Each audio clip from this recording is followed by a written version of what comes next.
उम्मीद करता हूं कि ये जो कॉन्सेप्ट है आपको कंप्लीट हो रहा होगा। लेकिन अगर चाहते हो कि केवल हम डेफिनेशन का और क्वेश्चन आंसर करके निकल जाए तो वो बच्चे स्क्रीन पर जब क्वेश्चन आंसर वहां पे आएगा वहां पे आप ले सकते हो। लेकिन कॉन्सेप्ट क्लियर करना चाहते हो तो आपको पूरा वीडियो आपको देखना होगा। और इसी प्रकार से इसका पार्ट 1 और पार्ट 2 पहले आया हुआ है, उसे आपको देख लो। उसके बाद तीसरा पार्ट है। तो एक एक कॉन्सेप्ट आपका क्लियर ना हो जाए तब तक हम छोड़ने वाले नहीं हैं, क्योंकि आपको YouTube पे बहुत सारा ऐसा वीडियो मिलेगा जिसमें आपको कॉन्सेप्ट नहीं, केवल क्वेश्चन आंसर एग्जाम के समय पे आपको केवल रखवाया जाएगा। लेकिन वो कोई कारगर नहीं है जब तक आप अपनी कॉन्सेप्ट को क्लियर नहीं करें। विस्थापन अभिक्रिया किसे कहते हैं? वर्णन कीजिए या समीकरण दीजिए। तो विस्थापन अभिक्रिया क्या होगा? तो यहाँ पे देखिए, विस्थापन अभिक्रिया क्या होता है कि जब कोई, यहां देखिए, जब कोई एक तत्व दूसरे तत्व को उसके यौगिक से, जब कोई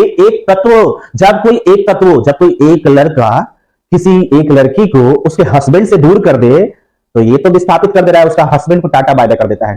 वैसे ही कुछ खेला यहां भी होता है कि जब कोई एक तत्व दूसरे तत्व को उसके यौगिक से विस्थापित कर देता है, यौगिक से विस्थापित कर देता है, तो उसे विस्थापन अभिक्रिया कहते हैं। क्या कहते हैं?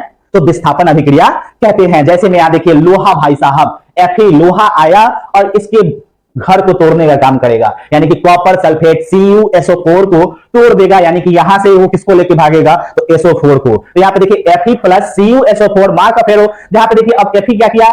SO4 से रिलेशन जोड़कर फिर सल्फाइड का निर्माण कर लिया और कॉपर को टाटा बाय बाय कर दिया, यानी कि कॉपर को विस्थापित कर दिया। इसी को तो कहते हैं विस्थापन अभिक्रिया। यहां पे देखिए विस्थापन अभिक्रिया का फिर से डिफिनेशन याद करना कि जब कोई तत्व दूसरे तत्व को उसके यौगिक से विस्थापित कर देता है तो उसे विस्थापन अभिक्रिया कहते हैं। क्या कहते हैं? विस्थापन अभिक्रिया कहते हैं। एग्जांपल में पहला नंबर ये हो गया।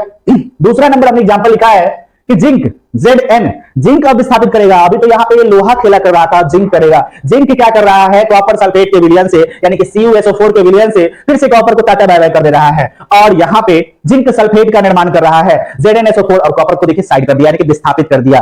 क्यों कर रहा है विस्थापित? यहां पे Fe जो है, यहां पे जिंक जो है वो कॉपर से अधिक क्रियाशील है, कॉपर से अधिक सुंदर है, सुंदर नहीं, यहां क्रियाशील है, इसीलिए वो जल्दी से क्रिया कर ले रहा है और दूसरे चीज को विस्थापित कर दे रहा है। ठीक है, कुछ इसी प्रकार से होता है। कहां पे? तो देखिए यहां पे अधिक क्रियाशील धातु जो होते हैं वो अम्ल के साथ अभिक्रिया करके अम्ल से हाइड्रोजन को हटा देते हैं। अधिक क्रियाशील जो धातु होता है वो अम्ल के साथ भी ऐसा ही खेला करता है, वहां हाइड्रोजन को टाटा बाय बाय कर देता है। जैसे कि यहां देखिए H2SO4 ये एक अम्ल है और इसकी प्रतिक्रिया Fe से करा दिए।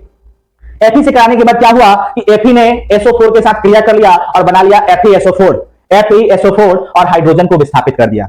इसी प्रकार से यहां पे देखिए जिंक ने H2SO4 के साथ अभिक्रिया किया और इसमें SO4 को लेकर अपना घर बसा लिया, ZnSO4, जिंक सल्फेट का निर्माण कर लिया और H2 को टाटा बाय बाय कर दिया। तो विस्थापन अभिक्रिया में हम इन सब डिफिनेशन को लिख सकते हैं।